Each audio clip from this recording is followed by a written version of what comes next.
Hello everybody, it's Kenneth from the archives here with another video dipping into our collections and looking at local history. This is actually the first in an occasional series I'm going to be doing looking at the railways of Dundee. Dundee has a very long railway history and we've got a lot of interesting railway items in our collections, including a wide variety of different photographs. One of my favourites is on the left, is this one from the Alec Cooper collection showing the Flying Scotsman going along the Tay. You can see Broughty Castle in the background there. And then we've got more modern things such as this 1970s one of a diesel crossing the Tay Bridge. But today I'm going back right to the beginning and the first railway in Dundee and one of Scotland's very early railways, the Dundee and New Tile. And its story really starts in 1825. Now 1825 was an important year in railway history. It saw the opening of the Stockton to Darlington railway, now seen as one of the world's pioneering railways. Railways were growing up, particularly in the north of England, mainly for mineral traffic. The Industrial Revolution was in full swing, and it was important that an industrial town like Dundee could get goods in and out of it, particularly food. And so the idea of a quick route between Dundee and the fertile lands in the Vale of Strathmore was something that was attractive to Dundee. And in 1825, the council formed a committee to see whether they could construct a railway between the Vale of Strathmore and Dundee, and one Charles Landale was appointed as the engineer to survey it. And this is the original report. Well, Landale came up with this, which is a plan for a railway connecting Dundee with New Tile in Strathmore. And this would become the Dundee and New Tile Railway. And this is an important plan as it's basically what was followed, although there were differences for the final railway. We zoom in a bit to look specifically at Dundee. Well, you can see then Dundee is very much smaller in the 1820s than it is today. And Landale envisaged a railway coming down through the back of what's now Dundee, through the Law and down into the town itself, with an extension eventually going to the harbour. Now, one of the big problems this railway suffered was gradient, because if you're connecting from Dundee to Strathmore in a straight line, you're going to have to climb some fairly steep hills. And we can see that very starkly here, the climb it had on the Law. And this was a big problem, and it's something we'll speak about again in a moment. Nonetheless, in 1826, an Act of Parliament was passed authorising the construction of this railway. Bits of it opened in 1831, with the full line opening in 1832. It used a mix of motive power. We'll see its most famous steam engine in a moment, but it also used stationary engines which hauled coaches and trucks up inclines by cable. Now that wasn't a terribly good system. It caused delays, it wasn't entirely reliable, it wasn't particularly fast. Here we can see on the 1846 map of Dundee the original station, which most of the books refer to as the Ward Road terminus. At this point the street was actually called Meadow Street.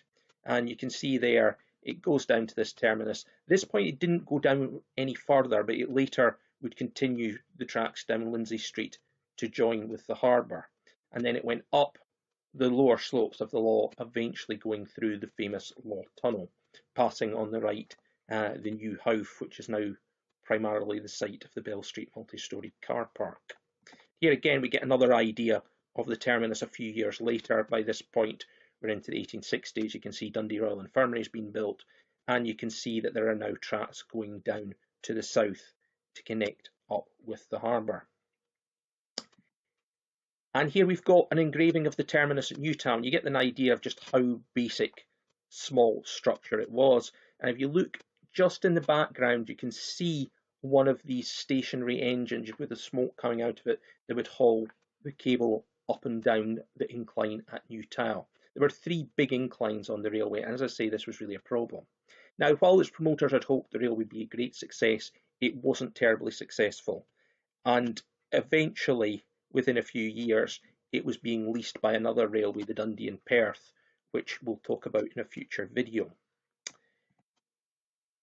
I mentioned it did have some steam locomotives, and here is the key one, Dundee and New Tile Railway number 1, the Earl of Airlie.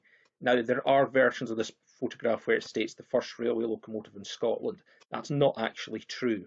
Another interesting thing about this photograph is I have been told, I have no idea how accurate this is, that there is doubt as to whether the Earl of Airlie looked like this when it was running. This photograph was probably taken after it had finished its running life, and there's a suspicion that some bits were just stuck back together to make it look like how people thought it would. It would have been slightly different when running. So that's something to bear in mind. Now, eventually they decided this business of inclines was no use, so we needed to get flatter rails that conventional locomotive hauled traffic could handle. As I mentioned, the Dundee and Perth had taken over the company, and they eventually got rid of the inclines. So there was a deviation just before Newtown, there was a deviation at Auchterhouse, and there was a really big deviation in Dundee. The route between roughly Fairmuir down to the Ward terminus through the tunnel was abandoned, and in the 1860s this deviation was built, taking the line through the parish of Lyth, through Lochee, and down round by Ninewells to connect with the Dundee and Perth Railway, and this would be the railway's main line until it ended. At the northern end, I should mention, it expanded to Glamis and expanded to Cooper Angus. This would later form part of the main Caledonian line through Strathmore between Glasgow and Aberdeen. So it was connected to major lines at the north and the south. But despite this, it never really did any more than attract local traffic. It wasn't one of Dundee's big railways, and it's not really surprising that by the 20th century it was starting to look old, tired, and underused. In fact, it didn't even make it to Beeching times. Now, one of the things that did keep it longer is the deviation I've mentioned allowed it to access some jute works, notably Camperdown, the biggest jute works in Europe and the centrepiece of Dundee's jute industry. And as you can look on this plan, you can just about see that there are railway locomotives going along here, and this was because the Dundee and Newtown had a branch connecting it to Camperdown Works, and also the Lochee stations managed to get passengers from the workers of Camperdown. It also, in the 1890s, there was another little spur, started in the 1880s with a spur to Fairmuir, and then in 1890 along to Maryfield. That was a goods only line.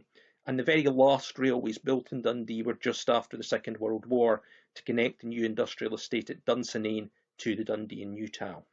But despite that, the railway fortunes turned very quickly after that, and it closed in stages. It closed to passengers in the 1955, and in 1967 the very last piece, which was the goods route to Maryfield, was closed by British Railways, and gradually the track was taken up, and there's now not much left, although there are bits and bobs if you know where you're looking, and that's maybe something we can talk about in the future.